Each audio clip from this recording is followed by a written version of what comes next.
आज हम आपको पढ़ाएंगे प्रश्नावली 1.2। पर प्रश्नावली 1.2 पहला प्रश्न है, निम्नलिखित में से कौन से रिक्त समुच्चय का उदाहरण है। निम्नलिखित में से कौन रिक्त समुच्चय का उदाहरण है। तो पहले जानेंगे हम रिक्त समुच्चय कहते किसको हैं। मतलब रिक्त समुच्चय इंग्लिश में कहते हैं द नल सेट्स या इन द एम्प्टी सेट्स बोलते हैं। अब रिक्त समुच्चय वैसा समुच्चय जिसमें एक भी अवयव ना हो, वैसा समुच्चय जिसमें एक भी अवयव ना हो उसे रिक्त समुच्चय कहते हैं। रिक्त समुच्चय को हम कर्ली ब्रैकेट्स या फाई के द्वारा डिनोट करते हैं या प्रदर्शित करते हैं। मतलब ये आपका कर्ली ब्रैकेट्स हो गया, जिसे मिडिल ब्रैकेट्स भी कहते हैं, या फाई के द्वारा से क्या करते हैं, फाई के द्वारा से हम सूचित करते हैं यानी कि डिनोट करते हैं। चलिए बच्चे, आप लोग यहाँ समझ गए हैं। चलिए आगे प्रश्न के बारे में बात करते हैं कि पहला प्रश्न है, दो से भाज्य विषम प्राकृत संख्याओं का समुच्चय। विषम प्राकृत संख्या का समुच्चय यानी कि दो से भाज्य विषम प्राकृतिक संख्या का समुच्चय। आप देखिए बच्चे, विषम संख्या जो ये प्राकृतिक विषम संख्या जो आप देख रहे हैं, यानी कि ये 3 हो गया आपका, यानी कि विषम प्राकृतिक संख्या हो गया पहला, ये 3 हो गया। अब बच्चे 3 से क्या करेंगे, 2 में भाग देंगे। जब जैसे बच्चे 2 से भाग देंगे हम, यह संख्या जो है पूर्ण रूप से ये कटेगा नहीं। जैसे बच्चों इसमें नहीं कटेगा तो हमें एक भी अवयव अर्थात एलिमेंट्स प्राप्त नहीं होगा। आप दूसरा ट्रैक करते हैं, 5 से बच्चों करते हैं।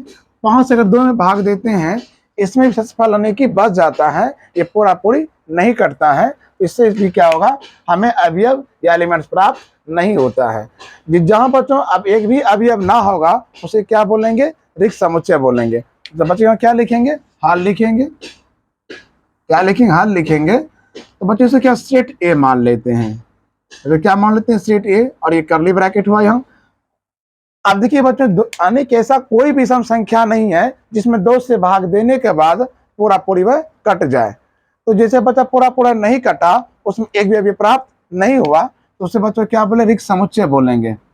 क्या बोलेंगे बच्चों, से रिक्त समुच्चय बोलेंगे। ये रिक्त समुच्चय बच्चों हम क्या कहेंगे, कर्ली ब्रैकेट्स या फाई के द्वारा क्या करते हैं, सूचित करते हैं। और तो यहाँ क्या लिखेंगे, सेट ए मान लेते हैं, सेट ए बराबर फाई। तो बच्चों लिखेंगे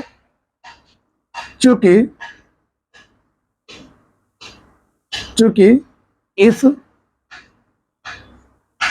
समुच्चय का एक भी अवयव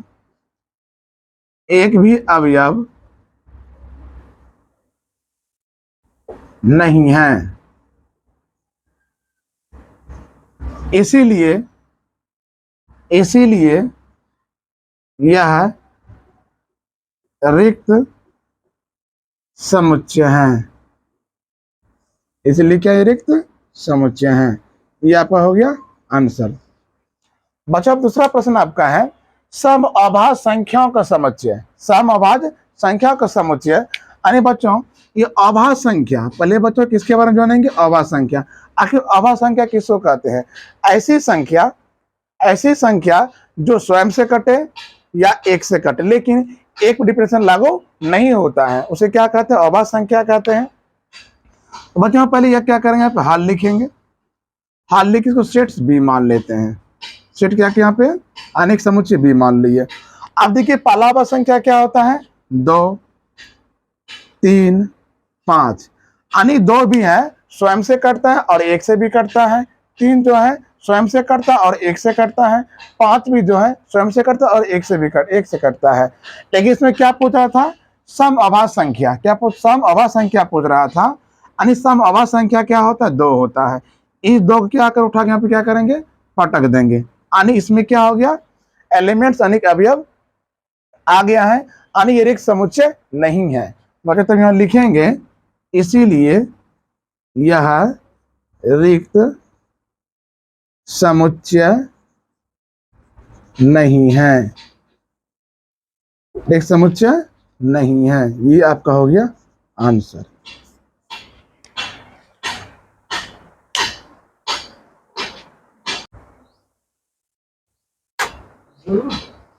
अब सवाल नंबर आपका है, सवाल नंबर 3।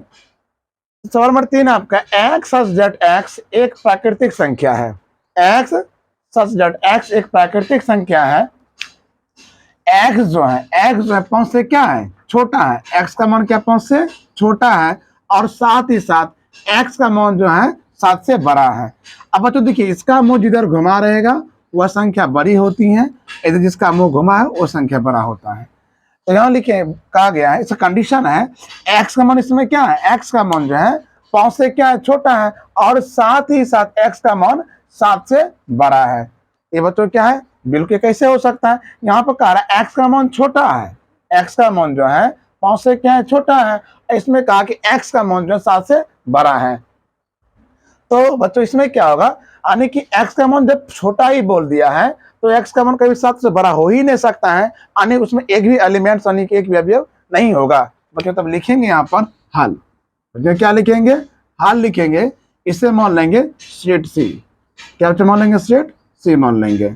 तो बच्चों हो गया। अब ये देखिए सेट सी मान लिए हैं, या इसे बच्चों सेट सी बराबर लिखेंगे 5, यानी बच्चों इसमें क्या एक भी अब इसमें क्या हुआ, नहीं हुआ, यानी एक्स का मान 5 से छोटा हो गया, और साथ ही साथ उसने क्या कर दिया, तो उसने कहा एक्स का जो मान 7 से बड़ी है, एक्स का मान कभी 7 से बड़ा हो ही नहीं सकता है। यदि यह कहता 5 से बड़ी होनी चाहिए और 7 से छोटी संख्या होनी चाहिए, तो 5 से बड़ी 7 से छोटी, यानी 5 से बड़ी 6 होता और 7 से छोटी भी 6 होता, तो इसमें क्या होता, एक अवयव प्राप्त होता है। यहाँ पर क्या एक्स का मान 5 से क्या है, छोटा है, लेकिन एक्स का मान इसमें क्या है, 7 से बड़ा है, यानी कि ये बात बिल्कुल क्या है, गलत, ऐसा हो ही नहीं सकता है। इसीलिए बच्चों इसमें एक भी अवयव नहीं होगा, एक भी अवयव नहीं होगा, तो बच्चों क्या रिक्त समुच्चय होगा, बच्चों क्या होगा, रिक्त समुच्चय होगा। यहाँ लिखेंगे, बच्चों लिखेंगे अतः यह रिक्त समुच्चय है, बच्चों क्या है, रिक्त समुच्चय है, ये क्या है, रिक्त समुच्चय। यानी बच्चों सेट सी बराबर बच्चों क्या मान लिए हैं, समुच्चय सी बराबर, यानी कि इसको करली ब्रैकेट भी लिख सकते हैं, या सी बराबर सेट सी बराबर 5 से इसे क्या डिनोट कर सकते हैं। चलो आगे अगला प्रश्न देखते हैं। y सच दैट y किन्हीं भी दो समांतर रेखा को उभयनिष्ठ बिंदु, अब देखिए किन्हीं दो समांतर रेखा को उभयनिष्ठ बिंदु, इससे बच्चों उभयनिष्ठ बिंदु कहेगा उसको बच्चों कटौन बिंदु कहते हैं, यानी कि जो बिंदु समांतर जो कि काटती हो, जो बच्चों क्या करता हो, काटते उसे क्या कटौन बिंदु कहते हैं। अब देखिए एक बच्चों क्या कि समांतर रेखा लेते हैं, और ये समांतर रेखा जो है जहाँ यानी कि दोनों के बीच की जो दूरी होती है समान होती है, और जहां भी जाएंगे तो इसके बीच की दूरी क्या होगा, समान होगा, यानी समांतर रेखा जो है कभी एक दूसरे को नहीं काटती हैं। जब एक दूसरे कभी काटेगी नहीं, इसमें एक भी समुच्चय यानी एक भी अवयव प्राप्त नहीं होगा। जब एक भी अवयव अर्थात एलिमेंट्स प्राप्त नहीं होगा तो बच्चों क्या कहलाएगा, रिक्त समुच्चय कहलाएगा। बच्चों क्या करेंगे, यहाँ पर हल मान लेंगे, यहाँ पर बच्चों क्या लिखेंगे, हल लिखेंगे, इसको मान लेंगे सीट डी बराबर लिखेंगे, या डी बराबर 5। ये बच्चा आपको क्या हो गया, आंसर हो गया, आने कि इसमें एक भी अवयव नहीं है, इसे बच्चों क्या कहेंगे, रिक्त समुच्चय कहेंगे। लिखेंगे इसीलिए यह रिक्त समुच्चय है, रिक्त समुच्चय है। चलिए बच्चों ये आपका हो गया आंसर, आप इसकी लिख भी स्क्रीनशॉट भी ले सकते हैं।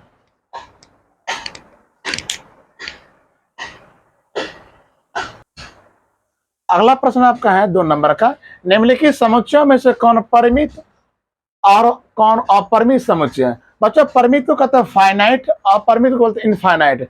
अब परिमित समुच्चय कहते हैं किसको है, परिमित समुच्चय कहते हैं किसको बच्चों है, जिसका अंतिम पद दिया हो, जिसका अंतिम पद दिया हो उसे परिमित समुच्चय कहते हैं। इसको दूसरी भाषा में यह भी कह सकते हैं जिसे हम गिनती कर सके उसे क्या बोलेंगे, परिमित समुच्चय कहेंगे। और अपरिमित जिसका अंतिम पद ना दिया हो, जिसका अंतिम पद ना दिया हो, और दूसरी भाषा में इसको ऐसे भी कह सकते हैं जिसे गिनती ना कर सके उसे अपरिमित समुच्चय कहते हैं।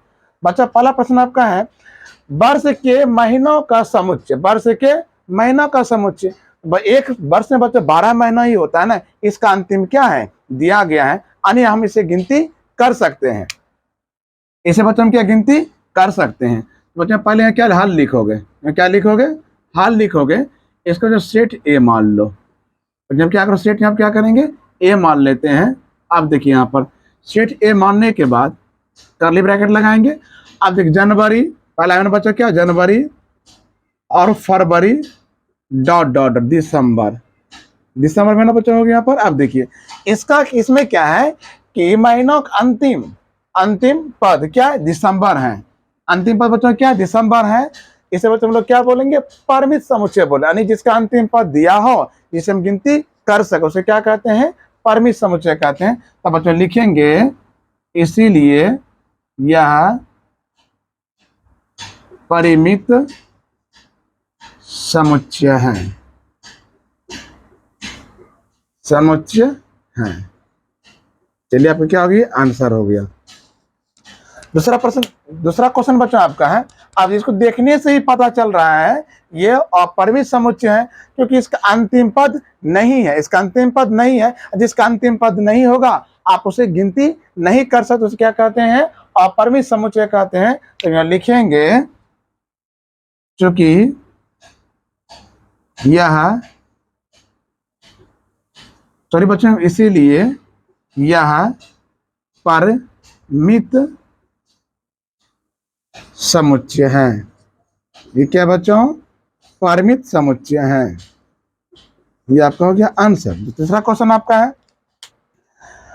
अब देखिए तीसरा क्वेश्चन आपका, इसमें बच्चों क्या, इसका अंतिम पद दिया हो, इसका बच्चों क्या अंतिम पद दिया गया है, जिसका अंतिम पद दिया हो, जिसे गिनती कर सके, उसे क्या कहते हैं, परिमित समुच्चय कहते हैं। बच्चों क्या लिखोगे, इसीलिए यह परिमित समुच्चय है, यह परिमित समुच्चय है। चलिए हो गया आपका। अब प्रश्न नंबर आपका 4 है, 100 से बड़े घन पूर्णांकों का समुच्चय, 100 से बड़े घन पूर्णांकों का समुच्चय। बाकी 100 से बड़े हैं घन पूर्णांकों का समुच्चय, तो यहाँ बच्चों लिखोगे हाल, बोले क्या लिखोगे हाल। इसको सेट क्या मान लोगे, डी, सेट क्या मान लोगे, यहाँ पे डी मान लिए हैं।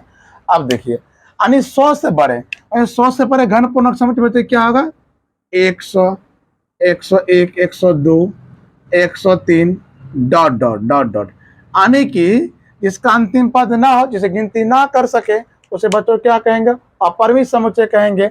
और इसमें क्या 100 से बड़े घन पूर्णांक का समुच्चय पूछ रहा है, यानी 100 से बड़े के अनंत तक जाएगा, यानी इसे गिनती नहीं कर सकते हैं। बच्चों लिखेंगे अतः यह अपरिमित समुच्चय है। तो ये क्या है, अपरिमित समुच्चय है, जिसे बच्चों हम गिनती ना कर सके। ये वो आंसर हो गया। अब बच्चों क्या कहते हैं, 99 से छोटे अभाज्य संख्या, बच्चों हम क्या पूछ रहे हैं, 99 से छोटे अभाज्य पूर्णांकों का समुच्चय, अभाज्य पूर्णांकों का समुच्चय है। अब 99 छोटा अभाज्य संख्या बच्चों किसको कहते हैं, जो स्वयं से कटे या एक से कटे, उसे क्या कहते हैं, अभाज्य संख्या कहते हैं। बच्चों क्या लिखोगे, हाल लिखोगे, इसको सेट मान लो ई, सेट क्या मान लेते हैं, ए मान लेते हैं। चलिए अब देखिए, यानी कि इसमें क्या पहला भाषण क्या होगा, 2, 3, 5 डॉट डॉट डॉट डॉट, यानी किससे कटना चाहिए, स्वयं से या एक से। 99 तो नहीं करता, बस 99 तो कट ही जाता है। 98 कर, 97 नहीं कर, 97 जो है ये क्या करता है, ये स्वयं से करते हैं और ये एक से करता है।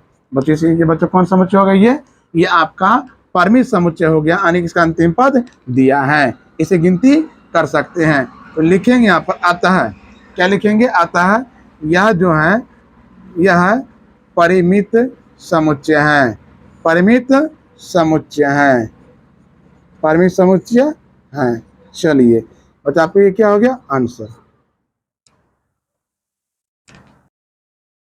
अगला सवाल आपका है 3 नंबर, निम्नलिखित समुच्चय में से निम्नलिखित समुच्चय में से प्रत्येक के लिए बताइए कि कौन परिमित और कौन अपरिमित है। मतलब देखिए पहला आपका सवाल है, एक्स अक्ष के समांतर रेखाओं का समुच्चय। बच्चों एक्स अक्ष के समांतर, तो हम यह क्या करते हैं, एक समांतर रेखा खींच लेते हैं, इसके नीचे भी एक रेखा खींच लेते हैं, इसके नीचे भी एक रेखा खींच लेते, इसके नीचे भी एक रेखा खींचते हैं, और इसके ऊपर भी एक रेखा खींच लें। यानी एक्स के अक्ष के समांतर जो है आप अनेक रेखाओं क्या कर सकते हैं, खींच सकते हैं। अनेक रेखा मतलब इसका अंत नहीं हो, जिसको हम क्या करते हैं, अनंत खींच सकते हैं। जिसका बच्चों अनंत खींचेंगे रेखा, बच्चों से क्या बोलेंगे, अपरिमित समुच्चय। बच्चों क्या बोलेंगे, अपरिमित समुच्चय। अतः यह अपरिमित समुच्चय है।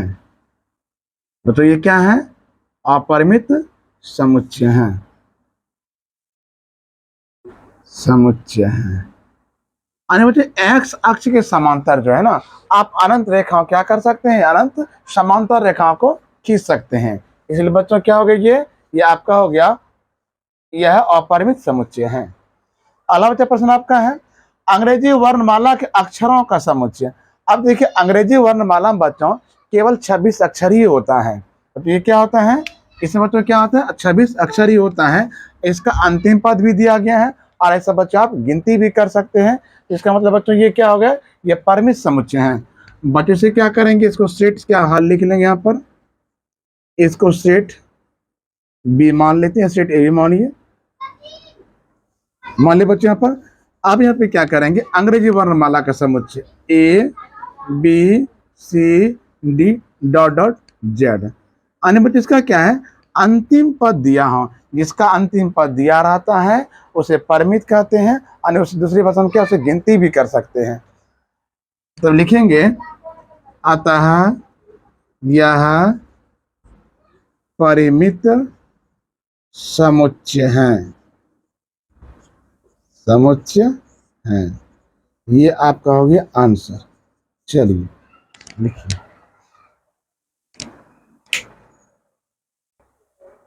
सवाल नंबर 3 है आपका, उन संख्याओं का समुच्चय जो 5 से गुणज है। उन संख्या का समुच्चय निकालना है जो 5 से क्या है, गुणज है, जो 5 का गुणज हो। यहाँ क्या लिखोगे, हल लिखोगे। तो सेट से मान लेते हैं, अब 5 का गुणज, 5 का गुणज, अब 5 का बच्चा गुणज क्या, 5 तो होगा ही, 5 दूनी 10, 5 तिया 15, 5 चौक 20 डॉट डॉट डॉट। आने की इसका गुणज जो 5 से, इसका गुणज क्या, अनंत होगा। इसका बच्चों गुणज का क्या होगा, अनंत होगा। तो इसीलिए बच्चों इसका क्या होगा, यह अपरिमित समुच्चय है। तो क्या लिखेंगे, अतः यह अपरिमित समुच्चय है। चलिए अगला क्वेश्चन आपका, पृथ्वी पर रहने वाले जानवरों का समुच्चय। देखिए पृथ्वी पर तो अनेक जानवर हैं जिसका नाम भी पता नहीं है, और इसे जानवरों का आप क्या कर सकते, गिनती कर सकते हैं। इसको आप बच्चों क्या गिनती कर सकते हैं, जिसका हम गिनती कर सके उसे बच्चों क्या कहते हैं, परिमित समुच्चय कहते हैं। यहाँ लिखोगे, अतः यह परिमित समुच्चय है, ये परिमित समुच्चय है। चलिए अगला क्वेश्चन आपका है, मूल बिंदु O, मूल बिंदु 0,0 से होकर जाने वाले वृत्तों का समुच्चय। देखिए बच्चों ये आपका, ये मूल बिंदु हो गया, यहाँ पे क्या 0,0 हो गया। अन्य बच्चे यहाँ से क्या करते, एक वृत्त खींचते हैं, फिर बच्चे यहाँ से एक वृत्त खींचते हैं, इसको यहाँ से एक वृत्त खींचते हैं, इसको यहाँ से एक वृत्त खींचते हैं, और वृत्त खींचते हैं, और वृत्त खींचते हैं। यानी यहाँ पर से जो है, इस बिंदुओं पर से क्या कर सकते हैं, हम है अनेक वृत्त खींच सकते हैं। जो बच्चे अनेक वृत्त खींच सकते हैं उसे बच्चों क्या कहते हैं, अपरिमित समुच्चय कहते हैं। बच्चे क्या कर सकते हैं, अपरिमित समुच्चय कहते हैं। लिखेंगे, अतः यह अपरिमित समुच्चय है। यहाँ पे क्या हो गया, ये आंसर हो गया। फिर लिखिए इसको,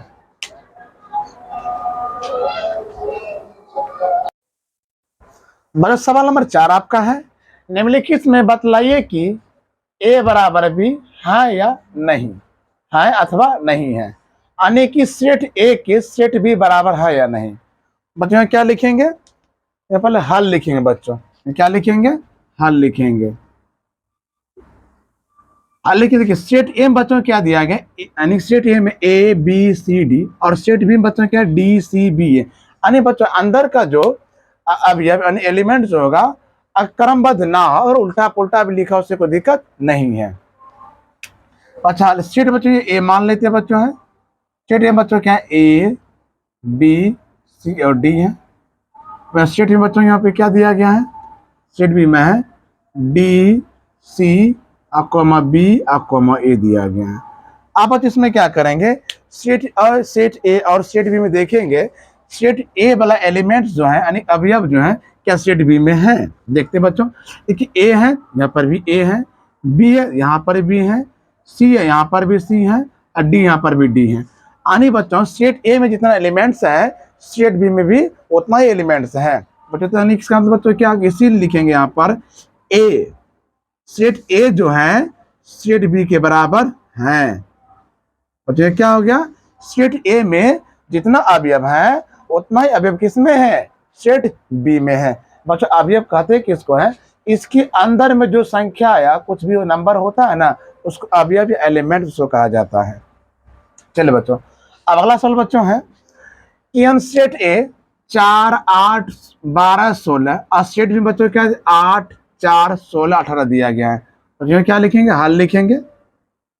अब सेट ए सेट ए के अंदर में क्या दिया गया है, अवयव है 4 8 12 और 16। और सेट बी बच्चों देख लेंगे, सेट बी में क्या 8 4 16 18। अब देखिए सेट ए में जितना अवयव है ऐसे मिलाएंगे, क्या सेट बी में इतना अवयव है यानी एलिमेंट्स हैं। देखते हैं बच्चों है 4, यहाँ बोला प्रेजेंट सर 4 बोला, ये बच्चा बोला 8 है तो बिल्कुल बोला सर 8 है।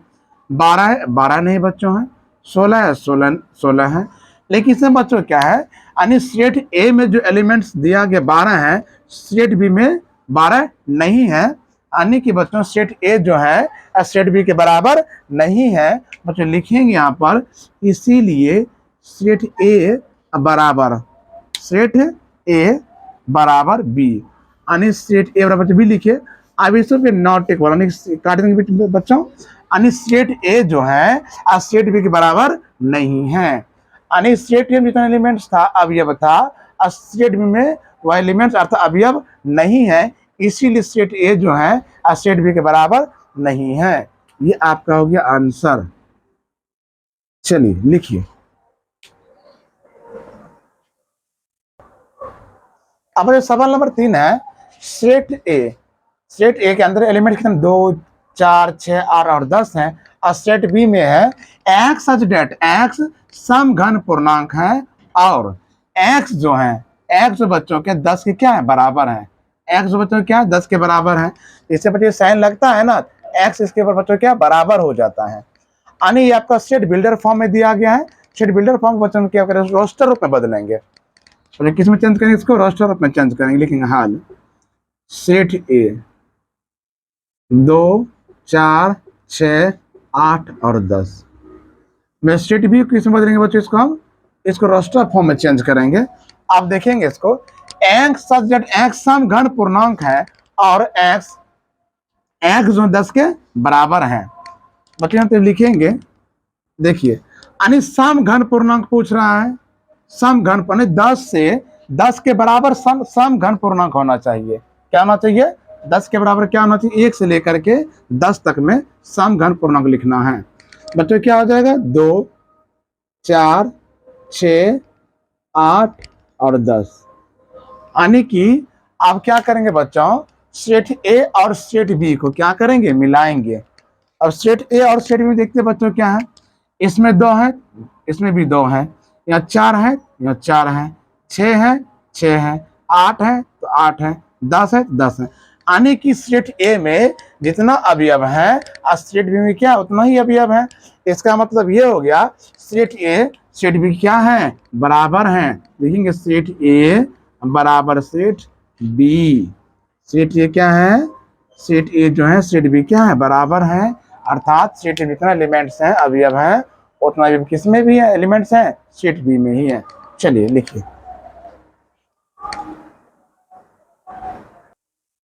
अब सवाल नंबर आपका बच्चों 4 है, यानी सेट ए बच्चों के एक्स सच दैट एक्स 10 का एक गुणज है, और सेट बी बच्चों कितना 10 15 20 25 और डॉट 30 डॉट दिया गया है। बच्चों यहाँ क्या हाल लिखेंगे, क्या लिखेंगे हाल सेट ए बच्चों, अब एक्स सच दैट एक्स संख्या का 10 गुणज है। 10 बच्चों क्या, 10, 10 दूनी 20, 10 तिया 30, 10 सौ का 40, डॉट डॉट चलता रह जाएगा, 10 का गुणज है ये। अब बच्चों ये क्या होगा, सेट बी में देखते हैं। सेट बच्चों क्या, 10 दिया गया है, 15, 20, 25, 30, डॉट डॉट। आप बच्चों सेट ए में जितना अवयव है, एलिमेंट्स हैं, और सेट बी में क्या करेंगे, मिलाएंगे। दोनों क्या करेंगे, मिलाएंगे। आप बच्चों देखेंगे 10 यहाँ 10 है, 20 यहाँ 15 है, यहाँ 30 है, यहाँ 30 है, यहाँ 40 है। बच्चों 40 नहीं है, बच्चों यहाँ पे क्या है, 40 नहीं है। यानी सेट ए में जितना अवयव है, सेट बी में उतना अवयव नहीं है। तो यहाँ बच्चों क्या करेंगे, इसीलिए सेट ए जो है सेट बी के बराबर नहीं है। ये आपका हो गया आंसर। चलिए लिखिए। सवाल 5 आपका है, क्या निम्नलिखित समुच्चय का युग्म समान है, कारण से बताइए। यानी कि सेट ए और सेट बी है, दोनों के युग्म क्या है, समान है। बच्चों क्या लिखे, हाल लिखेंगे। बच्चों क्या लिखेंगे, हाल लिखेंगे। सेट ए बराबर 2,3। अब सेट बी में दिया गया है एक्स सच दैट एक्स समीकरण x square plus 5x plus 6 equal to 0 का एक हल है। यानी ये आपका समीकरण दिया, इसे क्या करेंगे, फैक्टर यानी गुणनखंड विधि से हल कर लेंगे और x का मान निकालेंगे। और x का मान 2 और 3 निकल गया तो सेट ए और सेट बी के बराबर होगा। अगर नहीं निकला तो बराबर नहीं होगा। बच्चे यहाँ पे तब क्या करेंगे, इस एक्स स्क्वायर अब प्लस 5x प्लस 6 बच्चों क्या इक्वल टू हो गया 0। आप बच्चे यहाँ पे क्या करेंगे, यानी कि फर्स्ट इंटू लास्ट, यानी कि दोनों का मिला क्या गुना करेंगे, तो होगा 6x स्क्वायर होगा। जब ऐसी संख्या बच्चों डिफाइंड करेंगे जो क्या कट जाना चाहिए। कटने का बच्चों क्या, देखिए जोड़ने के बाद 5x, गुना करने के बाद 6x होना चाहिए, तो 2 तिया 6। बच्चों क्या एक्स स्क्वायर लिखेंगे, 3x प्लस 2x प्लस 6। आप बच्चों अब देखिए 3 2 5x, 3 दूनी 6x स्क्वायर हो गया यहाँ पर। अब बच्चों आपके एक्स स्क्वायर में देखिए इसका और इसका दोनों बच्चों क्या अलग कॉमन लेते हैं, एक्स कॉमन आ गया, एक्स प्लस 3 बच्चे इसमें 2 कॉमन आ गया आपका, तो एक्स प्लस 3 बचा। अब दोनों बच्चों क्या कर, 2 में से 1 निकाल लेंगे यहाँ पर, एक्स प्लस 3 और एक्स प्लस 2 इक्वल टू क्या लिखेंगे 0। अब 0 जो क्या इसका बराबर, इसके बराबर ये 0, इसके बराबर ये 0 होगा। X plus 3 equal to 0, x minus 3, x plus 2 equal to 0, x minus ये 2 हो गया। आने बच्चों क्या हो गया, सेट बी में बच्चों किस में, सेट बी में बच्चों क्या है, यानी -2 और -3y है। यानी सेट ए जो है, अब सेट ए 2 - 2 3 है, सेट बी में क्या है -2 और -3 है।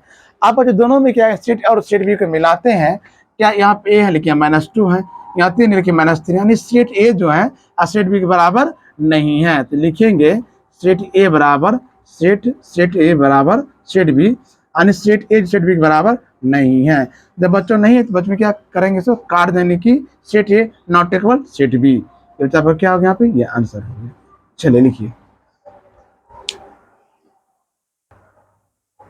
अब सवाल नंबर 2 आपका है, सेट ए में एक्स सच दैट एक्स शब्द फॉलो का एक अक्षर है। यानी बच्चों ये जो आपको दिया गया है सेट बिल्डर फॉर्म में आपका दिया गया है, और इसको किसने, यानी सेट बिल्डर फॉर्म मतलब है समुच्चय निर्माण रूप में है, इसे हम रोस्टर रूप में बदलेंगे। बच्चों दूसरा सेट बी में x such that y, sorry बच्चों सेट बी में वाई सच दैट वाई शब्द डब उल्फ का एक अक्षर है। बच्चों क्या लिखें, हाल लिखेंगे बच्चों, यहाँ पर हाल लिखेंगे। सेट ए बच्चा मान लेते हैं। अब बच्चों इसको किसमें, रोस्टर रूप में बदलेंगे, सेट बिल्डर फॉर्म में दिया गया था, समुच्चय निर्माण रूप में है, ऐसे रोस्टर रूप में बदलेंगे। अब देखिए रोस्टर रूप में बच्चों क्या होता है, अक्षरों का रिपीटेशन नहीं होता है, यानी कि एलिमेंट्स का रिपीटेशन नहीं होता है। यानी इसमें जो अगर 2 एल है उसमें केवल एक एल ही लिखेंगे, 2 है ओ है, ओ कितना 2 लिखा, केवल इसमें एक ही लिखा जाएगा, क्योंकि इसमें अक्षर रिपीटेशन नहीं हो, दोबारा नहीं लिखा जाता है। अब बच्चों ऐप है, ऐप लिख दिए, कोमा ओ है बच्चों 2, 1 2 ओ लिखेंगे, एल है 2 बार, एक एल लिखेंगे और डब्ल्यू लिखेंगे। अब सेट बी में बच्चों देख लेते हैं, यानी कि इसमें जो अक्षर रिपीटेशन नहीं किया गया है, तो डब्ल्यू है डब्ल्यू, ओ है वो, एल है तो एल और एफ है तो एफ। आप दोनों में क्या करेंगे, दोनों में मिलाएंगे, सेट ए को सेट बी से मिलाएंगे। डब्ल्यू है तो डब्ल्यू यहाँ पर है, ओ है तो वो है, एल है तो एल है, एफ है तो एफ है। यानी सेट ए में जितना अवयव है और सेट बी में भी उतना ही अवयव है, अर्थात सेट ए में जितना एलिमेंट्स हैं और सेट बी में उतना ही एलिमेंट्स हैं। यानी तभी हम लिखेंगे, इसीलिए सेट ए जो है सेट बी क्या है, ये बराबर हैं। चलिए लिख लो।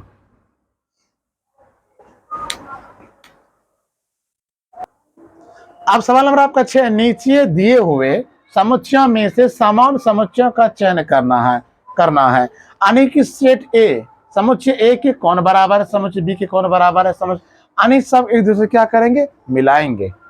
अब बच्चों क्या लिखे देखिए, हल लिख देते हैं, अब मिलाते हैं। यहाँ पर है देखिए सेट ए, अब सेट बच्चों क्या 2 3 4 8 12। अब सेट ए को क्या करेंगे, देखेंगे इसमें किस सेट से मिलता है, किस समुच्चय से मिलता है। यहाँ देखते हैं, यहाँ पे 2 है 3 है 4 नहीं मिले, यहाँ पे क्या है 4 है, तो यहाँ पर भी 4 है, यहाँ पर भी 4 है, 8 है तो यहाँ पर भी 8 है, 12 यहाँ पर भी 12 है, लेकिन 14 नहीं मिला ये। अब उसके बच्चों क्या है 2 है 3 है 4, ये भी नहीं मिला, ये भी नहीं मिला, ये भी नहीं, यानी इस समुच्चय को ऐसे ही छोड़ देते हैं। अब बच्चों क्या सेट बी को देखते हैं, सेट बी को बच्चों देख रहे हैं। सेट बी बच्चों क्या दिया गया यहाँ पर 1 2 3 4 है।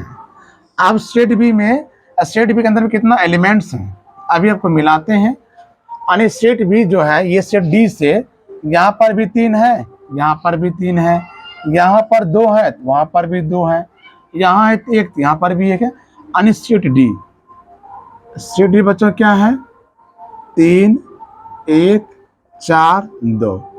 अब देखिए सेट ए वाला मिला लीजिए, यहाँ पे सेट ए वाला हम क्या कर, सेट बी और सेट डी को मिलाते हैं। सेट ए यहाँ 1 है, 2 यहाँ पर भी 2 है, 3 यहाँ पर भी 3 है, 4 यहाँ। यानी सेट बी जो सेट डी के क्या है बराबर, यानी सेट बी में जितना अवयव है एलिमेंट्स है उतना सेट डी में भी उतना ही अवयव है। बच्चों तब यहाँ लिख देंगे, इसीलिए बी सेट बी बराबर सेट डी। चलिए अब सेट डी सी को देखते बच्चों हैं। सेट सी बच्चों क्या दिया गया, सेट सी बराबर है 4 8 12 और क्या है 14 दिया गया है। अब 4 8 12 14 कहाँ लिखा हुआ है, 4 8 12 14 तो कहीं नहीं बच्चों, इसको यूं ही छोड़ देते हैं। अब सेट कितना दिया गया, अब सेट मिलाते हैं, सेट है इसमें बी हो गया और एफ है, ई है, ई मिला लेते बच्चे, यहाँ पर सेट ई को मिलाते हैं। और डी तो पहले दिया, डी को छोड़ देते लिखना है। अब ई को देखिए, सेट ई में क्या है, सेट ई में दिया गया है -1 और 1 है।